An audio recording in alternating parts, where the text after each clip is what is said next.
Hi friends, இன்றைக்கி இந்த வீடியோவில் கார்டனிங் டிப்ஸ் எதுவும் பார்க்க போகிறதில்ல. அதுக்கு பதிலாக சாதத்துக்கு போட்டு சாப்பிட்ற மாதிரி மாங்காய் துவையல் எப்படி பண்ணுறது அப்படின்னு தான் பார்க்க போகிறோம். அதுக்கு ஃபஸ்ட்டு இப்போ நான் மாங்காய் பறிச்சுக்கிறேன். இந்த மாங்காய் அதிகமாக புளிக்காது. அதை மாதிரி நான் பிஞ்சு மாங்காவாக பறிச்சிருக்கேன். இப்போ நான் அதில் பாதி மாங்காய் மட்டும்தான் துவையலுக்கு யூஸ் பண்ணிக்க போகிறேன். உங்களுக்கு தோல் பிடிக்கலன்னா நீங்கள் தோலை சீவிட்டு நீங்கள் சின்ன சின்னதாக கட் பண்ணி எடுத்துக்கலாம். மாங்காயை ரெண்டாக கட் பண்ணதுக்கப்புறம் அதோட விதை எடுத்ததுக்கப்புறம் அதில் இதை மாதிரி இருக்கும், கொஞ்சம் ஹார்டாக. அதை எடுத்துருங்க.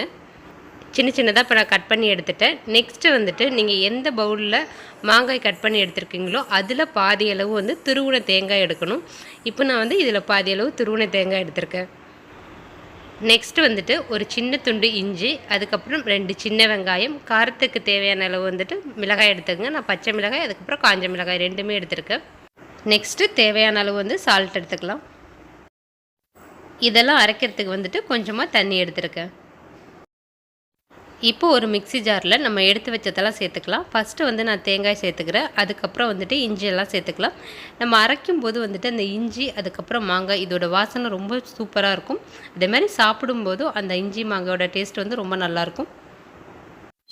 லாஸ்ட்டாக சால்ட்டு சேர்த்துக்கலாம். ஃபஸ்ட்டு தண்ணி ஊற்றாமல் ஒரு டைம் நல்லா அரைச்சி எடுத்துக்கோங்க. அதுக்கப்புறம் தண்ணி சேர்த்துக்கலாம். இப்போது தண்ணி ஊற்றாமல் நம்ம அரைச்சிருக்கோம். இந்த மாதிரி தான் இருக்கும். இதை ஒரு டைம் நல்லா மிக்ஸ் பண்ணி விட்டுட்டு அதுக்கப்புறம் கொஞ்சமாக தண்ணி சேர்த்து அரைச்சி விடுங்க.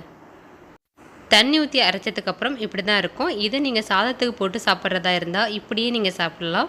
நீங்கள் தோசை இட்லிக்கு இதுக்கெல்லாம் சாப்பிட்ணும் அப்படின்னா நீங்கள் தாளித்து விட்டுட்டு இன்னும் கொஞ்சம் தண்ணி சேர்த்து நல்லா சட்னி பதத்துக்கு கொண்டு நீங்கள் அப்புறம் சாப்பிட்லாம். ரெண்டுத்துக்குமே இது ரொம்ப சூப்பராக இருக்கும் சாப்பிட்றதுக்கு. வீடியோ ஃபுல்லாக பார்த்துட்டு மரியாஷன் சேனலை சப்ஸ்கிரைப் பண்ணுங்கள். பக்கத்தில் ஒரு பெல் பட்டன் வரும், அதையும் கிளிக் பண்ணிக்கோங்க. அப்போ தான் நான் அப்லோட் பண்ணுற ஒவ்வொரு வீடியோ நோட்டிஃபிகேஷன் உங்களுக்கு உடனே வரும். தேங்க்யூ.